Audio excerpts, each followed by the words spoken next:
গীবত সম্পর্কে রাসূলুল্লাহ সাল্লাল্লাহু আলাইহি ওয়াসাল্লাম বলেছেন যে যদি তুমি কোনো ব্যক্তির সম্পর্কে গীবত করো আর সেটা যদি তার মাঝে থাকে তাহলে তো তুমি গীবত করলা। যদি এই বিষয়টা তার মাঝে থাকে তাহলে তো তুমি অবশ্যই গীবত করলা। আর যদি তার মাঝে সেটা না থাকে তাহলে তুমি তাকে অপবাদ দিলা। যদি সেটা তার মাঝে না থাকে তাহলে তাকে অপবাদ দেওয়া হলো। সুতরাং গীবত এটা মারাত্মক গুনাহ। আল্লাহ রাসূল সাল্লাল্লাহু আলাইহি সাল্লামের বহু হাদিসের মাধ্যমে এবং স্বয়ং আল্লাহ কোরআনেও বলেছেন যে আইয়ুহিব্বু আহাদুকুম আইয়াকুলা লাহমা আখিহি মাইতান, কেউ কি পছন্দ করবে তার মৃত ভাইয়ের গোশত খাবে, ভক্ষণ করবে? এটা কেউ পছন্দ করবে না।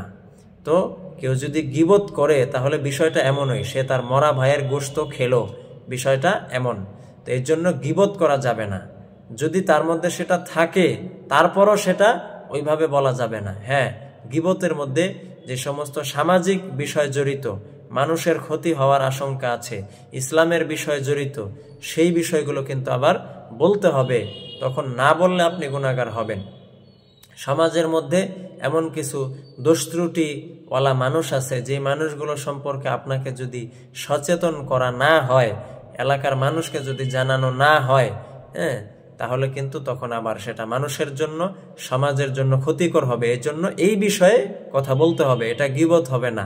এই বিষয়ে আল্লাহ রাসূল সাল্লাল্লাহু আলাইহি সাল্লাম থেকে, কোরআন থেকে প্রমাণিত এবং স্বীকৃত ঘটনাবলীও আছে। যেমন আল্লাহ ফেরাউন সম্পর্কে বলেছেন, নমরুদ সম্পর্কে বলেছেন।